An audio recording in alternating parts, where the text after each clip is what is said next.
नमस्कार। आज हम एजुकेशन से रिलेटेड एक चर्चा को लेकर आपके सामने हाजिर हैं। चर्चा की शुरुआत करें उससे पहले मैं कुमुद से जानना चाहता हूं कि हाल ही में जो उन्होंने अपना प्रेजेंटेशन दिया था उस विषय में थोड़ा हमारे दर्शकों को बताएं। नमस्ते। अभी मैंने जो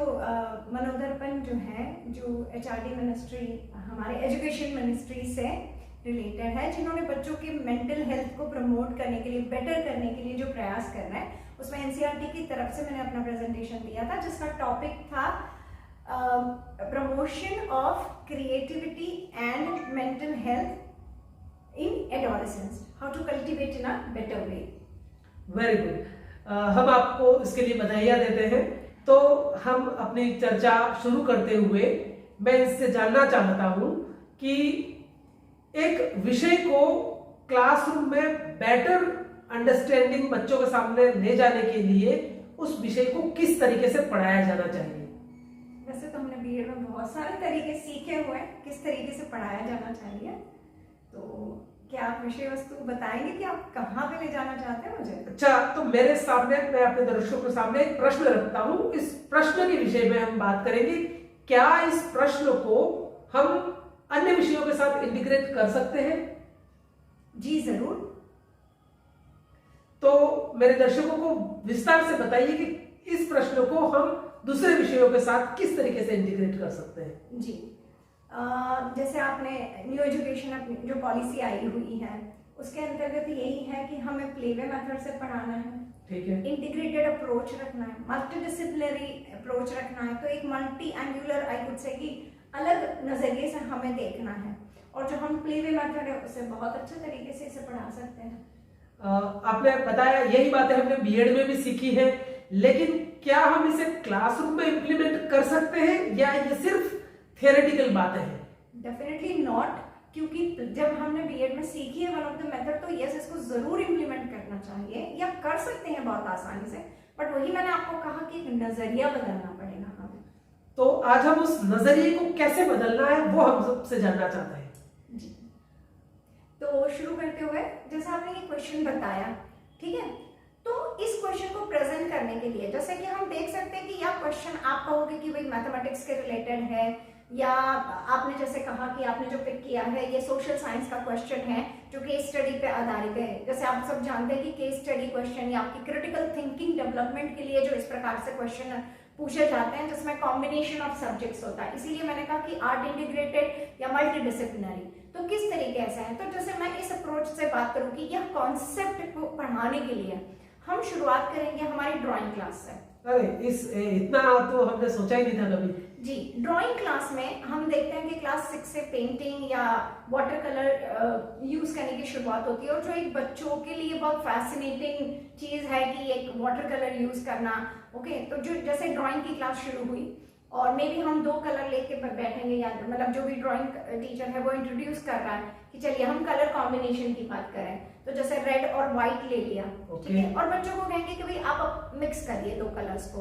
तो नेचुरली आप उस क्लास में वैरायटी ऑफ पिंक के आपको शेड मिल जाएंगे। ओके, जब यहाँ पे एक पर्टिकुलर शेड की टीचर बताएगा कि मुझे इसी शेड का चाहिए, इसी लेवल का शेड चाहिए, तो नेचुरली बच्चे को यहाँ पता चलेगा कि मुझे रेड कितना लेना है क्वांटिटी, यहाँ व्हाइट मुझे कितनी क्वांटिटी लेनी है। तो यहाँ एक आ गया कि कंपैरिजन ऑफ क्वांटिटी। आपकी क्लास चल रही है ड्राइंग की, बच्चों को कुछ नहीं पता है कि किस सब्जेक्ट से चल रहा है, वो ड्राइंग कर रहे हैं, तो यहाँ वो जब क्वांटिटीज की बात होगी, जब टीचर बताएगा तो उनको समझ में आ जाएगा कि ओके मुझे रेड वाला पार्ट ज्यादा लेना है या मुझे व्हाइट वाला पार्ट जिस तरह से लेना है, कि लाइक किस तरीके का कॉम्बिनेशन, डार्क पिंक चाहिए या लाइट पिंक चाहिए। और एंड ऑफ द लेसन यदि उस टीचर थोड़ा सा एक बता दे कि यहाँ पे जो हमने मिक्सिंग की या कॉम्बिनेशन लिया, ये आपका प्रोपोर्शन कहलाता है, तो हमें शब्दों को एक्सचेंज करना पड़ेगा। मिक्सिंग की जगह हमें ये रेशो और प्रोपोर्शन जैसे शब्दों का उपयोग करना होगा। डेफिनेटली। तो यहाँ पे ड्राइंग टीचर ने बता दिया, बच्चे के दिमाग में बहुत जल्दी आ जाएगा क्योंकि उन्होंने प्ले वे एक्टिविटी मेथड से ये जान लिया है कि यहाँ कलर्स कंबाइन हो रहे हैं, जिसको हम प्रोपोर्शन कहते हैं। ये तो आपने बहुत अच्छा बताया कि आर्ट से हम रेशो प्रोपोर्शन को कैसे इंट्रोड्यूस कर सकते हैं? क्या किसी और सब्जेक्ट्स के साथ इसको कनेक्ट किया जा सकता है आगे? डेफिनेटली, जैसे आप ले लीजिए कि आपकी गेम्स की क्लास है, फिजिकल एजुकेशन जिसमें गेम्स है, तो जो बच्चों के लिए सबसे आई थिंक अवेटेड मोमेंट होता है कि कब गेम्स पीरियड आए, हम कब ग्राउंड पे जाए। तो यहाँ पे जब प्ले ग्राउंड पे टीचर जब इंट्रोड्यूस करता है कि ओके हमें गेम्स के लिए किस टाइप के ग्राउंड्स चाहिए, जो I think particular prescribed length और डायमेंशंस उसके होते हैं, तो यहाँ पे जब वो लेआउट बच्चों को ड्रॉ करने के लिए कहते हैं, तो हर बच्चा जानता है कि प्लेग्राउंड जितना पेपर नहीं मिल सकता, तो यहाँ पे एक कॉन्सेप्ट इंट्रोड्यूस होता है प्रपोर्शन का और स्केलिंग का, ठीक है, राइट। तो यहाँ पे बच्चा again play way method activity चल रही है, गेम्स पीरियड है, तो बहुत ही इंटरेस्टेड रहेगा जानने में, और यहाँ टीचर उनको बताता है कि ओके हम प्रपोर्शन यूज करेंगे, स्केलिंग यूज करेंगे। तो यहाँ आपका 40 मिनट का समय उन्होंने खेला और साथ में आपके कॉन्सेप्ट का नॉलेज उसमें सेट हो गया। और अब आप आइए आपकी ज्योग्राफी क्लासेस के मैथ पीरियड में, जहां आप उसको स्केलिंग सिखा रहे हैं, ठीक है, तो वो ऑलरेडी सीख चुका है। यहाँ टीचर को कोई लोड लेने की जरूरत नहीं है, ना बच्चों को स्ट्रेस लेने की जरूरत है कि हम मैथ सीख रहे हैं या हम प्रोपोर्शन सीख रहे हैं, या आपकी मैथ्स क्लास पेपर आ जाइए जहाँ पे एक टीचर को लोड होता है कि भाई रेशियो प्रोपोर्शन है, बहुत डिफिकल्ट कॉन्सेप्ट है, बच्चों को याद करवाना है, कैंसलेशन करवाना, पर अब वो कॉन्सेप्ट सीख चुका है अपने आर्ट क्लास से, फिर वो अपने पीई क्लास में, उसके बाद वो अपनी ज्योग्राफी क्लास में। तो मतलब जो 2 पिछली क्लासों में सीखा है वो कॉन्सेप्ट उसको इम्प्लीमेंट करेंगे ज्योग्राफी की क्लास। और यहाँ उसकी रही एक एप्लीकेशन, और यहाँ पे एक ब्रशिंग अप कह दीजिए टेक्निकलिटीज को, कि कंपेयरिंग 2 क्वांटिटीज, और या 2 क्वांटिटीज को आप ले रहे हो कोई फिक्स्ड वैल्यूज के साथ, तो ये हो गया रेशियो एंड प्रोपोर्शन। मतलब एक प्रोपोर्शन का कॉन्सेप्ट आ गया, उनको समझ में आ गया कि अच्छा रेशियो क्या होता है और किस तरीके से लिखा जाता है। तो वहां उन्होंने कॉन्सेप्ट सीख लिया है, यहाँ से मेथोडोलॉजी और उनकी राइटिंग प्रैक्टिस पे आ गया।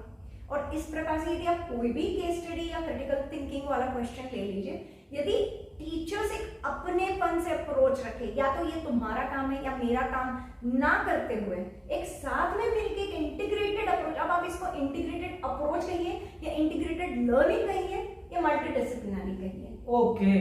ये सब मिला करके एक ही बात है। तो इसमें आगे चल करके हम यही सेम कॉन्सेप्ट मैथमेटिक्स में अप्लाई कर सकते हैं। जी, जैसे मैंने आपको बताया कि रेशियो प्रोपोर्शन आपका हो गया, तो वहां टीचर को लोड लेना ही नहीं है कि मुझे एक नया टॉपिक सिखाना है, क्योंकि बच्चे जानते हैं। ओके, तो अगर हम इसको समअप करें तो मैं इतना मोटा समझ पाया हूं कि जो हमने बीएड की एजुकेशन साइकोलॉजी में सीखा था कि इजी से कॉम्प्लेक्स जो कॉन्सेप्ट की तरफ आगे बढ़ना है, कुछ आप यही बात कर रहे हैं। यस, सिंपली एक प्ले वे मेथड और एक्टिविटी मेथड, जहां टीचर्स की मेंटालिटी है कि भाई ये 40 मिनट्स के क्लास में पॉसिबल नहीं है, इट इज इम्पॉसिबल, पर यही है कि यदि आप अप्रोच एक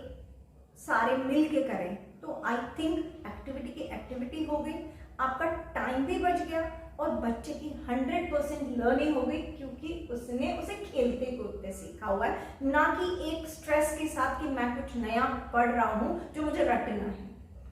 ओके, बहुत अच्छा। अब मैं इस चर्चा को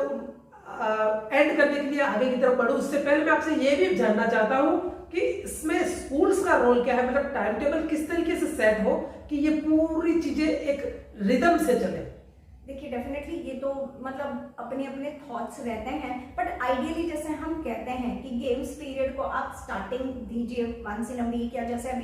दिया गया है 3 to 4 पीरियड्स, 48 पीरियड्स में 3 to 4 पीरियड्स जब आप गेम्स को देते हैं, तो ना उसको एक ही साथ चारों पीरियड करवा दिए, बल्कि उसको अलग अलग एटलीस्ट 2 दिन में भी बांटा जाए ब्लॉक पीरियड्स में, या उस तरीके से अल्टीमेटली ये कब क्या पढ़ाए वो इम्पोर्टेंट नहीं है, पर मिल के पढ़ाए,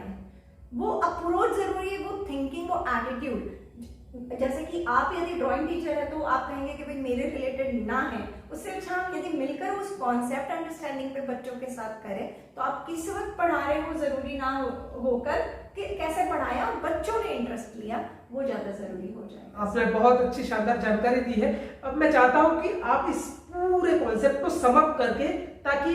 स्कूल्स जो है वो इसको बेहतर तरीके से इम्प्लीमेंट कर सके, ऐसा मुझे आप समअप करके दीजिए। तो जैसा मैंने बताया, आपने जो क्वेश्चन सिलेक्ट किया जो क्रिएटिव थिंकिंग के रिलेटेड था, एक केस स्टडी क्वेश्चन था, तो उसे समझाने के लिए मैं ये नहीं कहूँगी कि मैथ्स टीचर का प्रॉब्लम है या सोशल साइंस का है, बट यदि इस एक्टिविटी को प्लान की जाए या इसी माध्यम से, इसी तरीके से यदि टीचर्स मिल के अप्रोच रखें कि कोई भी क्लास, जैसे हमने ड्राइंग क्लास में कॉम्बिनेशन ले लिया, कलर कॉम्बिनेशन ले लिया, बच्चे को प्रोपोर्शन का आइडिया आ गया कि किस तरीके से हम क्वांटिटीज एक फिक्स्ड वैल्यू के फॉर्म में लेते हैं, तो उसे प्रोपोर्शन कहते हैं, ना कि एक सिंपल मिक्सिंग वर्ड से हमने शुरुआत की, but end up and finding it ultimately to one new term proportion. और फिर धीरे धीरे उसको पीई क्लास में आप ले गए, आपने लेआउट सिखाया, तो वहां जब उनको ड्रॉ करना है, अगेन ड्राइंग ही है, पर बच्चे को एक आइडिया आ रहा है कि ओके स्केलिंग किस तरीके से की जाती है। सोशल की क्लास में उन्होंने जब ज्योग्राफी क्लास में मैपिंग सीखी, तो वहां उसको स्केलिंग से फिर से कनेक्ट किया, और अल्टीमेटली मैथ्स क्लास में जब वो आया तो उसका कॉन्सेप्ट क्लियर हो चुका है कि प्रोपोर्शन कैसे होता है और क्यों होता है, उसकी एप्लीकेशन क्या है। किसी टीचर ने उसे बताया नहीं कि इसके एप्लीकेशन क्या है, क्यों तुम्हें ये पढ़ना है, but he has understood already, he has done practicals. Okay, उसे बस एक थियोरेटिकल और एक टेक्निकल ब्रश अप चाहिए, जो बहुत आसानी से बच्चा कर लेगा, क्योंकि वो सीख चुका है, उसे कुछ रटना नहीं है, मेमोराइज नहीं करना। धन्यवाद कुमुद। अब मैं चाहता हूं कि जो भी हमारे दर्शक जिनकी स्कूल से, जो ये स्कूल्स में पढ़ाते हैं, जो एडमिनिस्ट्रेटर है या मैनेजमेंट है, इस चर्चा को जो सुन रहे हैं, हम चाहते हैं कि इस प्रकार की टेक्निक बच्चों की बेटर लर्निंग के लिए यूज करनी चाहिए, ताकि बच्चा एक बेटर लर्नर बन करके बाहर निकले और इसको इम्प्लीमेंट कर सके अपने लाइफ में। Thank you so much Kumud.